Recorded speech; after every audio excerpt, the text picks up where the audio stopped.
Hello everyone, আসসালামু আলাইকুম। কেমন আছেন সবাই? আশা করি ভালো আছেন। আলহামদুলিল্লাহ, আমরাও ভালো আছি। আজ চলে আসছি আমার কবি খেতে। আমরা এখান থেকে একটি কবি তুলে নেব, কারণ সিজনের কবিগুলো মাত্র লাগছে। দেখতেই পাচ্ছেন, মাশাআল্লাহ কবিগুলো মোটামুটি বড় হয়েছে। এখন আমরা ক্ষেত থেকে বেছে যে কবিটা বড় হয়েছে ওই কবিটাই কেটে নিচ্ছি। কারণ হলো এই কপি দিয়ে আজকে আমরা বানাবো ভিন্ন স্বাদের এক পকোড়া রেসিপি, আর তোমাদের সাথে শেয়ার করব। আর নিজের হাতে সবজি দিয়ে যে জিনিসটি বানাবেন না কেন ওই জিনিসটা কিন্তু খেতে স্বাদটা আরও দ্বিগুণ হয়ে যাবে। আর এখন আমাদের কপিটা কাটা শেষ হয়ে গেছে। আমার ভাই বউ কিন্তু কপিটা ক্ষেত থেকে একদম কেটে নিয়েছে।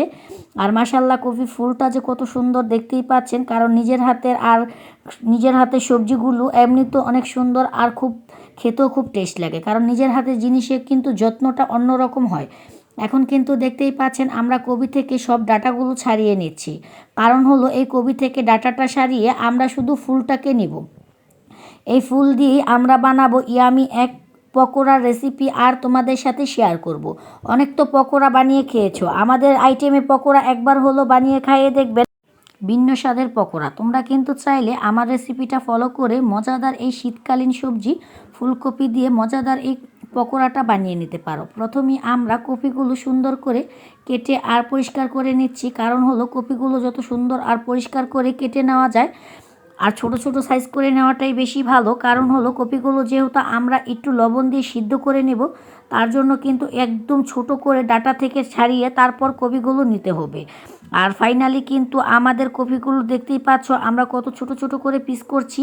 এখন কিন্তু এই সাইডে একটু বড় করার কারণ হলো পরে যখন সিদ্ধ করে আমরা এটাকে একদম ছোট ছোট করে ফালি করে নেব। আর দেখতে পাচ্ছ এখন কপিটা আমার ভাই বহু সুন্দর করে কেটে নিচ্ছে। কারণ আমার সব কাজেই কিন্তু ও সব কিছুতে হেল্প করে দেয়। কারণ হলো ও আমার সব সময় একজন সহপাঠী যেমন থাকে, ও আমার সব কাজে এমন হেল্প করে দেয় আর সব কিছুতে আমার আগ পিস করে দেয়। কারণ একটা জিনিস করতে হলে একজন মানুষ কোনো দিনও সফল হতে পারে না, তার পাশে হয়তো একজন লাগে। কারণ কাজ করতে গেলে একটু ঝামেলা ফিল করতে হয়, এজন্য কিন্তু একটু সব কিছু পরিষ্কার বা দুইজনে করলে জিনিসটা খুবই সুন্দর হয়। আর কপিটা একদম কেটে নেওয়া হয়ে গেছে। এখন আমরা সুন্দর করে ধুয়ে পরিষ্কার করে নিব। কারণ ধুয়ে পরিষ্কার করে তারপর আমরা এটাকে একটু লবণ দিয়ে চুলাতে সিদ্ধ করার জন্য দিয়ে দিব। কারণ হলো যত সুন্দর করে ধুয়ে সিদ্ধ করে নেওয়া যায়, হালকা একটু সিদ্ধ করব, বেশি সিদ্ধ করব না।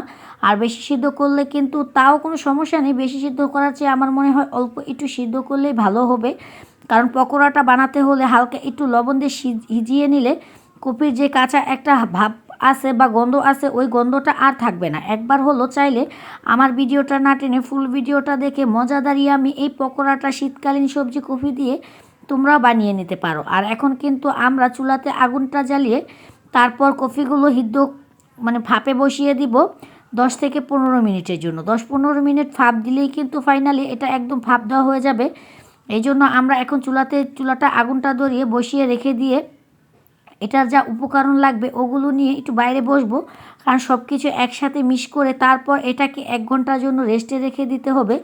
এখন আমরা ঢাকনা দিয়ে ঢেকে রেখে দিলাম। আর এখানে কিছুটা খেসারি ডাল বেটে নিচ্ছি। দেখতেই পাচ্ছ খেসারি ডালের পরিমাণটা একদম অল্প ছিল, কারণ এই পকোড়াটা বানাতে হলে আপনাকে খেসারি ডালটা দিতে হবে। এই জন্য আমরা কিছুটা পরিমাণ খেসারি ডাল নিয়ে নিয়েছি। আপনারা যদি 2টা কপি দেন তাহলে আমার মনে হয় 1 পা পরিমাণ খেসারি ডাল দিলেই চলবে। আমরা যেহেতু এখানে 1টা কপি নিয়েছি, আমরা 1/2 পরিমাণ খেসারি ডাল নিয়ে নিয়েছি। আর এখন নিয়ে নিয়েছি পেঁয়াজ, তারপরে ধনিয়া পাতা আর কাঁচামরিচ। এখন আমরা সুন্দর করে এটাকে একদম কেটে ধুয়ে পরিষ্কার করে নিব। কারণ হলো এই পকোড়াটা বানাতে হবে সবগুলো উপকরণ দিয়ে। আর ভিন্ন স্বাদের এই পকোড়াটা যদি একবার খান, আমি শিওর আপনি এটার প্রেমে পড়ে যাবেন। এত মজার ছিল কি আর বলবো, একবার খেয়ে আপনারা দেখতে পারেন। এখন কিন্তু কাঁচামরিচগুলো সুন্দর করে প্রথমে বটুগুলো ফালিয়ে নিচ্ছি, তারপর সব কিছু একসাথে সুন্দর করে কুচি কুচি করে কেটে নেব। কারণ হলো সব কিছু একদম চিকন করে কাটতে হবে, যাতে ফুলকপির সাথে সব কিছু মিলিয়ে যায়। আর এখন আমার ভাই বউ সুন্দর করে পেঁয়াজ কুচিগুলো কেটে নিচ্ছে। কারণ বললামই তো, আমার সব কাজেই কিন্তু ও সহযোগিতা করে। ও অনেক আমার কোনো কাজ দেখলে সিজিল থাকতে পারে না, হয়তো বা ছটপট করে কতক্ষণে আমার কাজটা হাতাহাতি করে দিবে। সবার কাছে জানি না কেমন, আমার ভাই বউ আমার কাছে বেস্ট। একদম বন্ধুর মতো আমরা মিশি। কোনো দিন আমাদের ননদ ভাই বোন সম্পর্ক এমন কোনো দিনও হয়নি। আপনারা যারা আমার রেগুলার ভিডিও দেখেন তারা অবশ্যই বুঝতে পারবেন এই কথাটা আমি কেন বলেছি, আমার সব ভিডিওতেও কিন্তু ও থাকে, কারণ হলো আমার সব কাজেই ওই আমার কাছে কাছে থাকে, যাতে আমার সুবিধা হতে কোনো অসুবিধা না হয়। কারণ সুবিধার ক্ষেত্রে ও আমার সব কাজে হেল্প করে দেয়, যাতে অল্প সময়ে আমরা দুজন মিলে একটা কাজ অটোমেটিকলি করে নিতে পারি। এখন আমাদের পেঁয়াজ কুচিটা হয়ে গেছে, এখন আমরা কেটে নিব কাঁচামরিচ আর ধনিয়া পাতা। একবারে সব কিছু একবারে ফালি করে নিয়ে তারপর এই উপকরণগুলো আমরা মিশাবো। ওই ফাঁকে কিন্তু আমাদের এখানে ফুলকপিটা সিদ্ধ হয়ে যাচ্ছে। সিদ্ধ হওয়ার কারণে আমরা এখানে উপকরণগুলো বাইরে কেটে নিচ্ছি, কারণ হলো আমরা গ্রামের মানুষ। গ্রামের মানুষের কাজ হলো বাইরে বসে সব কাজ করতে আমাদের ভীষণ ভালো লাগে, কারণ হলো রোদ্রে বসে বসে আমার ভাই বউ কাটাকুটি করছে। কারণ শীতকাল যেহেতু, শীতকালে কিন্তু ঠান্ডার প্রভাবটা একটু বেশি, ঘরে যেমন আরও বেশি ঠান্ডা লাগে, এই জন্য কিন্তু ও ঘরে না বসে বাইরে বসে বসে সব কিছু কাটিকুটি করে নিচ্ছে। আর ওই পাশে আমরা কপিটা একটু সিদ্ধ করে নিচ্ছি। আর কপিটা আমরা সিদ্ধ করে নিব 5 থেকে 7 মিনিট। প্রথমেই বলেছিলাম 15 মিনিট, দেখি না 5-7 মিনিটেই কিন্তু, যেহেতু দেশি কবি আর ক্ষেতের কবি এমনিতেও কিন্তু একদম সিদ্ধ হয়ে গেছে। আর ফাইনালি কিন্তু আমাদের ধনিয়া পাতা, কাঁচামরিচ আর হলো পেঁয়াজ কুচি করা একদম হয়ে গেছে।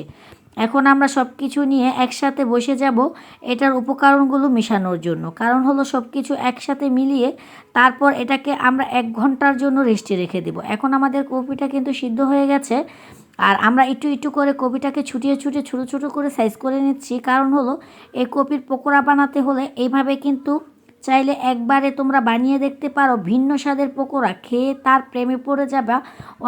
অনেক রকম পকোড়া ফুলকপির খেয়েছো, আমার টিপসগুলো ফলো করে আমার ভিডিওটা একবার দেখে পকোড়াটা বানিয়ে দেখবে খেয়ে কতটা মজার যে ছিল। এখন আমরা কপিগুলো একদম ছোটো ছোটো ফালি করে নিয়েছি, দিয়ে দিলাম পেঁয়াজ কুচি, দিয়ে দিলাম কাঁচামরিচ কুচি। এখন আমরা দিয়ে দিব পরিমাণ মতো লবণ, কারণ লবণ ছাড়া কোনো জিনিসেরই স্বাদ লাগে না, স্বাদ নষ্ট হয়ে যায়। এখন আমরা দিয়ে দিচ্ছি বেটে রাখা সেই খেসারি ডাল, আর খেসারি ডালটা দিয়ে এখন আমরা দিয়ে দিব কিছু গরম মশলা বাটা, তারপর আদা রসুন বাটা, তারপরে দিয়ে দিব হলুদের ফাঁকি, মরিচের ফাঁকি। সব উপকরণগুলোই এখানে লাগবে এই পকোড়াটা বানাতে হলে।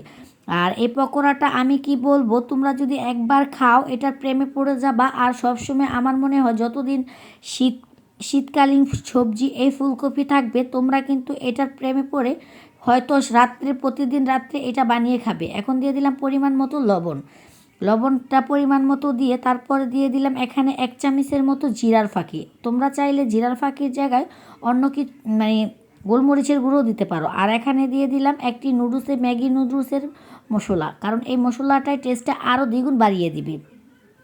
আমি একদম ঘরোয়া পদ্ধতিতে কিন্তু আজকের এই আইটেমটা করছি আর তোমাদের সাথে শেয়ার করছি। আর এখন দিয়ে দিলাম কেটে রাখা ধনিয়া পাতাগুলো। আর সবগুলো উপকরণ এখন আমরা হাত দিয়ে ভালো করে একটু মিশিয়ে নিব যতক্ষণ না মেশানো হয়, কারণ হাত দিয়ে চেটকিয়ে সব কিছু মিশিয়ে নিব। আর ফুলকপিটাকে আমরা একদম মিলিয়ে দিব, যাতে সব কিছুর সাথে ফুলকপিটা মিলিয়ে যায়। কারণ হলো যখন আমরা সব কিছু দিয়ে একসাথে এই ফুলকপির পকোড়াটা বানাবো, খেতে যেমন লোভনীয় হবে, দেখতেও মাশাআল্লাহ অনেক সুন্দর হবে। আর তোমরা যারা যারা এখন এই শীতে পকোড়াটা বানিয়ে খাওনি ফুলকপির, আমার ভিডিওটা না টেনে ফুল ভিডিওটা দেখে মজাদার এই ফুলকপির পকোড়াটা বানিয়ে নাও। আর এখন দিয়ে দিব 2টা ডিম। ডিমের দেওয়ার কারণ হলো, সেটা তো তোমরা জানো, এই ডিম দেওয়ার কারণে কিন্তু এটার টেস্ট আরও দ্বিগুণ হয়ে যাবে। আর ডিমটা দিয়ে আমরা ভালো করে সবগুলো উপকরণের সাথে এটাকে একটু মিলিয়ে দিব। এটাকে ভালো করে মিলিয়ে দিয়ে তারপর আমরা দিয়ে দিব এখানে হাফ কাপের মতো ময়দা, কারণ ময়দাটা লাগবে। এই জিনিসটা যেহেতু আঠালো হবে না, এজন্য কিন্তু এখানে ময়দাটা ব্যবহার করতে হবে। আপনারা যদি ময়দা না থাকে হাতের কাছে, তাহলে কিন্তু হাফ কাপ ময়দার জায়গায় আটাও দিতে পারেন। আমার হাতের কাছে যেহেতু ময়দা ছিল, এজন্য আমরা হাফ কাপ ময়দা দিয়ে দিচ্ছি। আর এখন আমরা ভালো করে এই উপকরণগুলো একসাথে মিশিয়ে নেব। আর ময়দা দেওয়ার কারণে কি হবে, একটু আঠালো আঠালো ভাব হবে। আমরা যেভাবে পকোড়াটা বানাতে চাবো ওইভাবেই কিন্তু পকোড়াটা বানাতে পারবো। আর ফাইনালি দেখতেই পাচ্ছ, এখন আমি দেখিয়ে দিচ্ছি এটা আঠালো ভাব হয়ে গেছে। এখন আমরা চাইলেই কিন্তু পকোড়াটা বানিয়ে নিতে পারবো, কিন্তু না, আমরা এটাকে 1 ঘন্টার জন্য রেস্টে রেখে দিব, যাতে সবগুলো উপকরণ একসাথে মিশ হয়ে যায়। আর 1 ঘন্টা পরে দেখতেই পাচ্ছ কালারটাও চেঞ্জ হয়ে গেছে। আর এখন আমরা প্রথমে ছোট ছোট কিছু পাকোড়া ছেড়েছি, যাতে দেখি ছোট পাকোড়াগুলো বেশি ভালো লাগে না বড়গুলো বেশি ভালো লাগে। তারপর দেখলাম ভালো লাগে বড়গুলো, এজন্য আমরা কিন্তু পরবর্তীতে বড় পকোড়াগুলো বানিয়েছি। এখন ছোট ছোট পকোড়াগুলো একবারে ফাইনালি অনেকগুলো দিয়ে দিয়েছি। আর এপাশে কিন্তু পকোড়াগুলো হয়ে যাচ্ছে। আমরা কিন্তু ফুলুরি সাইজের পকোড়া প্রথমেই দিয়েছিলাম, তারপর দেখলাম এটা দেখতে ভালো লাগে না, তখন কিন্তু আমরা অন্য টাইপের পকোড়া দিয়েছি। আর এই পকোড়াগুলো কিন্তু এক সাইডে দিচ্ছি আর এক সাইডে ভাজা হয়ে যাচ্ছে। আরেকটা কথা বলি, আপনারা যারা পকোড়া লাভার আছেন, তার ফুলুরি লাভার আছেন, তারা কিন্তু চাইলে আমার টিপসগুলো ফলো করে ফুলকপি দিয়ে ফুলুরিও বানাতে পারবেন আর পকোড়াও বানাতে পারবেন। আর পকোড়াগুলো একদম অল্প সময়ে কিন্তু আমাদের ভাজা হয়ে যাচ্ছে, সেটা তো তোমরা দেখেই বুঝে যাচ্ছ। পকোড়াগুলো দেওয়ার সাথে সাথেই কিন্তু একদম লাল হয়ে যাচ্ছে, মানে যেটা আগে পড়ছে ওইটা কিন্তু আগেই হচ্ছে, যেটা পরে পড়ছে ওইটা কিন্তু পরে হচ্ছে। আর এভাবেই কিন্তু আমরা এক এক করে যেগুলো কতগুলো পকোড়া বানাচ্ছি সেটা তো তোমরা দেখতেই পাচ্ছ। আর এক সাইডে কিন্তু আমি পকোড়াগুলো ভাজছিলাম আর বাচ্চারা মজা করে খাচ্ছিল, দেখা মানে চোখের যে একটা শান্তি ওইটা পাচ্ছিলাম। এখন কিন্তু ফাইনালি আমরা আরও কয়টা চ্যাপ্টা পকোড়া বানিয়েছি, সেটাও তোমাদের সাথে শেয়ার করলাম। আর সব মিলিয়ে আমার একদম ফাইনালি পকোড়া বানানো শেষ। আর দেখতেই পাচ্ছ কতটা লোভনীয় আর কতটা ক্রিসপি হয়েছে, খেতেও কিন্তু ভীষণ ভালো লাগছিল। কিছুটা টমেটো সস নিয়ে ফ্যামিলির সবাই একসাথে বসে পড়লাম খাওয়ার জন্য। আর আজকের আমার এই ভিডিওটা যদি তোমাদের ভালো লাগে, আমার চ্যানেলটাকে সাবস্ক্রাইব করে দিবে, পাশে থাকা বেল বাটনটি বাজিয়ে নতুন নতুন ভিডিও পেতে আমাদের সাথেই থাকবেন। যারা ফেসবুক পেজ থেকে আমার ভিডিওটা দেখছেন, তারা আমার ফেসবুক পেজটাকে ফলো করে দিবেন। আল্লাহ হাফেজ।